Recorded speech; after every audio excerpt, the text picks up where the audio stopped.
démb El Malick moo tagg El Malick waaw. démb. moo ko xas.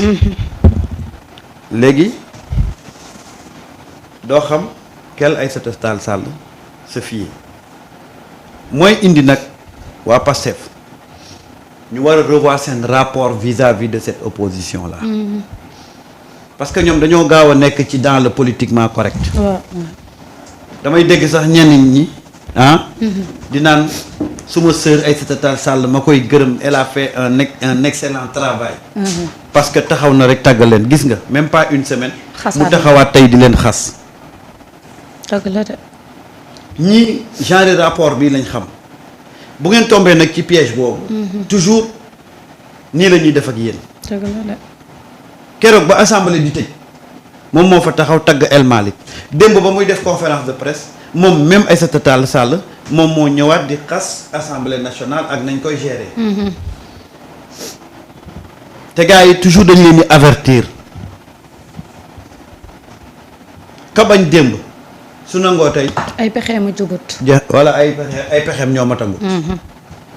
mais ñoom il suffit que nga féliciter ci kenn rek mu commencé la jàpp la def la gaañ te xamuñ ne ñii noonu la ñuy def gis nga li ma doon wax démb. ñoom ñëpp dañoo génn ndoor mel ni comme si dañoo passante le mot. il faut attaquer vendredi lañ ko commencé ba démb ci ngoon démb dama toog di déglu waa député takku walla waaw.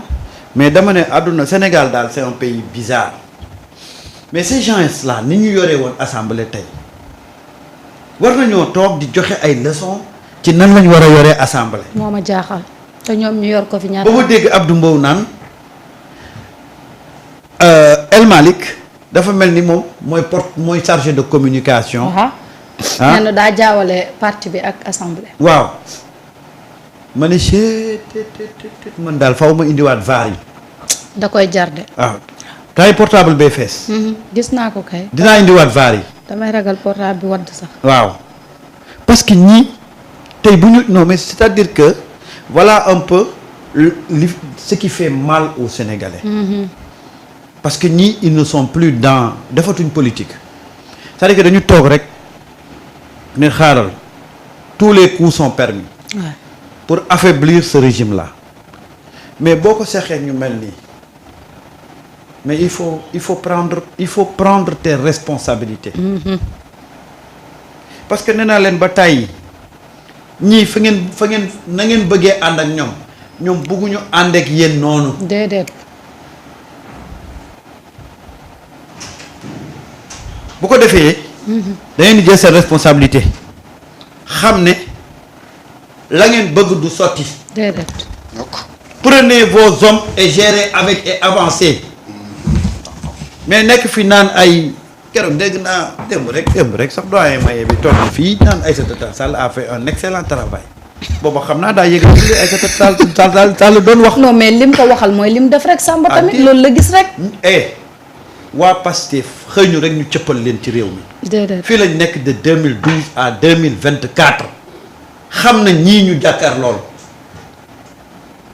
xam nañ leen du ñun ñoo leen di jàngal ñii ñooy ñan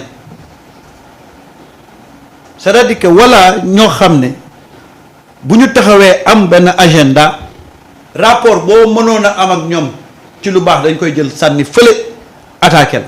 parce que lenn moo leen ñor mooy le pouvoir. waaw ñu mel noonu nag doo jël say matuwaay. waaye léeg-léeg na nga gis ci ay waa Pastef ñuy jéem a gaynoo di jéem a def ay rapport entre gentlemen di layam-layami te xamuñ ne ñii ñu koy defal. dañuy fexe rek ba yoot leen bés bu ñu leen xëtee keroog ñu pare ci pouvoir bi. dëgg la. mais malheureusement. d'où la réponse de Waly Diouf Bodiang. mais Waly xam na loolu gis nga Waly. kooku Waly il est dans la politique et il sait que en matière ci politique on se fait pas de cadeau. déedéet. loo lu ma jekku jël loolu mooy politique surtout nga seq koog ñoo xam ne nag bu ñu sañoon tey sa pouvoir tey lay yem. tey Aïssata Tall Sall ba mu taxee fële di tagg assemblée gars yi naan oui Aïssata Tall enfin tagg na assemblée ma ne leen. faites attention. démb gis ngeen ko ni mu def mu nga stop. on est dans un pays très bizarre. très bizarre. nga am fi alors genre ku mel ni Waly Diouf. mais il faut dire que ay xibaar laa joxe avant ma ñëw développé. AFP s'est retiré de la coalition Benno Bokk Yaakaar. d'accord AFP mooy ñoom Moustapha Niasse. ñoom kon ñu ngi am ba tey. ñoom ñen ñoo ci génn waaw sax. ñoom jógee nañ foofu. si njiiteelu ki nga xamante ni actuellement moom moo jiite AFP. ñoom nee nañu tàqalikoo nañ ak coalition bi nga xamante ni moom moo porté woon Macky Sall au pouvoir. donc ñoom ñu ngi si seen yoonu bopp. beneen bi. mooy am na benn collectif ñu formé wu collectif te di ci woo sénégalais yu bëri yu jàpp ne ci yenn plateau yi. gars yi dañuy xëtt ormo.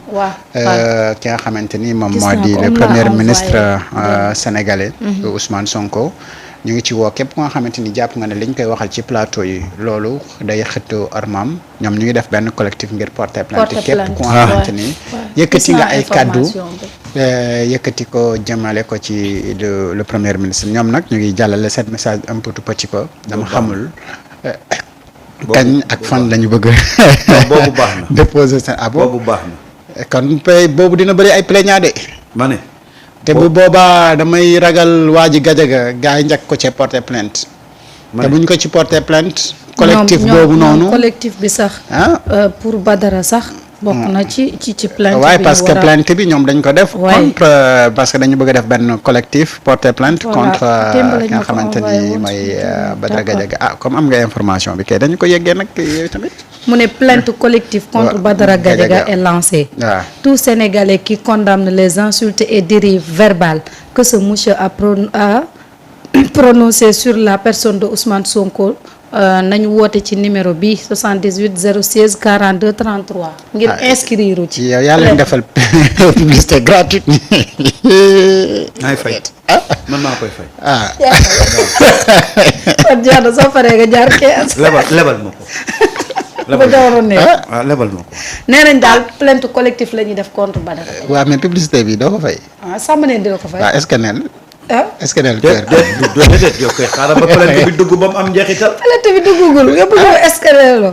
sama yaay ji Ndeye Marème Niang moo ma ko envoyé déw. ok Ndeye Marème moo koy lii sama yaay ji moo ma koy waaw bu dee Ndeye Marème la Europe Guédiawaye. bu dee Ndeye Marème la mën nañ ko bantul numéro bi maay fay. numéro collectif bi bantu ko. 78 016. 42 xoolal da nga koy baaral Marieta yow dafa mel ni gars yi dañ laa liggéey léegi yaa toog plainte collective 78. 78. 016. 016. 42. 42. 33. 33. dégg ngeen ko ku mu leerul rek nga leerluwaat maay fay. waaw ku defaat flashback rek day di nga jàpp numéro. plainte collective. Alors, c'est quoi l'information? Une plainte collective est lancée contre le sieur Badara Gadiaga pour des propos incendiaires ou propos insultants contre le premier ministre du Sénégal. Tout Sénégalais. bu nga xamante ni jàpp nga ne propos yooyu noonu dafa xotti ormay institution boobu noonu ñu ngi lay woo ngir nga mën a bokk si ñi nga xamante ni ñooy porter combat boobu. Alors donc ils ont donné leur numéro de téléphone Bakary Waly ñu ngi lay remercier. Alors donc c'est pour dire combien les Sénégalais portent aujourd'hui et le fait que soxlawuñu am benn dérive ci espace public bi si bien même que Ousmane Sonko le premier ministre du Sénégal lui il pense que c'est pas nécessaire de porter plainte contre ce sieur-là le chroniqueur mais am na ñi nga xamante ni dañuy jàpp ne c'est des dérives yu nga xamante ni waruñu continuer di ko seetaan. Et xam nga pourquoi c'est important d'avoir un collectif comme ça moo xamante ni dañuy porter les combats. mooy kenn ça va servir de leçon à d'autres personnes yu nga xamante ni dañuy yëkkati kàddu di ko jëmale ci ay kilifa yu nga xamante ni ñu ngi ci dëkk bi. nga xam ne bu fekkee ni da nga yëkkati ay kàddu jëmale ko ci ay kilifa yu nekk ci dëkk bi. un jour viendra dina am benn collectif boo xamante ni mën na jóg ñu porter donc combat boobu ñu porter la plainte et suñ la porter plainte am na ay njeexital yu nga xamante ni mën na ko am ci yow donc ça va régler benn problème bi bala maa ñëw. ci soxna Aïssata Tall Sall. soxna Aïssata Tall Sall bokkoon na si ñi nga xamante ni dañu waxoon nañoo gën a contre Macky Sall. mais topp almade collectif bi dama bu ma sañoon. day dem au-delà de. plainte kese ay plainte ñuy xotti orma mais mu nekk collectif boo xam ne dafay jóg pour encadrer protéger ce régime là man loolu laa bëgg pour collectif bi di def. yaa ngi leen jox idée de. waaw ñu encadrer protéger accompagner. ce régime là man loolu laa bëgg parce que fi ñu jëm. danañ soxla loolu genre yi kuréel yu mel nii waaw xëy na tey nag porter plainte la mais nañ dem au-delà de ça waaw parce que il faut mu am ay sentinelles. pour protéger accompagner ce projet là. waaw vraiment man loolu daal. bëgg naa ko topp maa ngi jéggalu. non amul benn muskila. alors ma ñëw si soxna Aïssata Tall Sall mi nga xamante ni démb bi ma ko gisee muy wax après je me suis dit mais il y a de cela une semaine c'est lui qui disait véritablement que El Malick Ndiaye a fait un excellent travail moom moo ko doon tagg di ko sant ak gërëm ba ma jàpp ne moom sax assemblée nationale yi mu fekkee yépp bii El Malick jiite nii mooy bi ci gën a mucc ayib mooy 15e législature bi comment se fait 2 jours après moom mu taxawaat di waxaat le contraire ou la mu waxoon barki dem vraiment. alors Samba a posé une excellente question tout à l'heure mooy à quelle Aïssata se fier ma ne man Aïssata bi ma gëm mooy Aïssata bi nga xamante ni moom cundum moo taxawoon ci ginnaawam amul kenn ku koy wax ne ko lii lañ bëgg a dégg lii lañ bëgg nga wax Aïssata boobu laa gën a gëm que Aïssata bi nga xamante ni dafa toog et derrière lui et entre les 4 murs de marron beige kooku mënu la wax lu nga xamante ni day objective. déedéet te cette Aïssata là xam nga temps man lu tax ma di ko yërëm tout le temps su ma koy xool parce que dama fekkee ay discours yu mu tenir. dans les années 2017 entre les 4 murs des réunions. mu am engagement très contre Macky Sall trop ci ni nga xamante ni noonu lay doxale di descendre Macky Sall trop te di wax ni Macky Sall mi amul lu mu deful manœuvre wul pour que Aïssata ñëw rejoindre ko mu ne ba àdduna di tukki ba bufta gi di wal duma mos a def loolu ndax xam ak yàqute ak fi nga xamante ni foofu la Macky Sall doon teg réew mi mu wér ko ni fii Macky Sall jëmale réew mi nekkul lu baax te moom ci ay conviction mu bokkoon si ñi gëmoon ni si jamono jooju kenn Macky Sall mii di ko jàppale moom mooy yaa ngi jàppale ko yàq Sénégal alors bu àdduna di dox nag ba nga xamante ni moom ñëw na jàppale Macky Sall ci yàq yooyu moo xam ne Macky Sall mii da ko doon yàq réew mi mooy y a un véritable problème et bokkoon naa si ñi nga xamante ni bi mu koy wàcc bind nañ suñu Facebook que ne Aïssata Tall Sall que je connais je pense qu'elle ne va pas rejoindre Macky Sall. Elle a osé. Et cette époque-là je me rappelle ñun defoon nañu une vidéo ak Kilifeu. vidéo bu viral ba Jeune Afrique sax dans son article jëloon vidéo bi dugalaale ko ci parce que au moins dans cet article de Jeune Afrique il avait repris ñun suñu 2 productions nga xamante ni on parlait de éventualité wu Aïssata Tall Sall mi nga xamante ni mu ngi bëgg a dem rejoindre Macky Sall et que ñu jàppoon ne loolu dafa da doon nekk danger bu nga xamante ni extrêmement grave parce que dañu amoon yaakaar ne Aïssata lu mu gàtt am na lu mu xam lu nga xamante ni war na mën a jëriñ Sénégal et si aujourd'hui bu reculer ñëw ba fii lan moo ko indi foofu c'est là où pour man l'analyse elle est importante alors Aïssata te dira peut-être que man mais maa ngi jógee ci nguur 2000 de 2000 à 2012 je suis dans l'opposition de 2012 à 2017 je suis encore dans l'opposition c'est combien d'années d'opposition et ñaata laa perte ci xaalis et ces investissements yi nga xamante ni def naa ko su ma rombee au-delà de 2019 mënu ma nekk présidente mais 2024 mënu ma ko nekk 2029 mënu ma ko nekk qu'est-ce qu'il faut faire il faut essayer nga xool fu nga xamante ni da nga fay insérer wu mais insérer wu pour l'intérêt du Sénégal wala pour tes intérêts crypto-personnels et je me dis là c'est les intérêts crypto-personnels le privilégié au détriment des intérêts de la nation alors bu fekkee un homme politique ou une femme qui fait la politique dem na ba nekk ci posture boobu noonu aujourd'hui est-ce que tey war nañu jox benn crédit sa parole je pense que ni il faut jamais mettre de crédit à côté donc de sa parole parce que les convictions yi nga xamante ni amoon na ko daf ko xarab ndax justement des intérêts crypto personnels.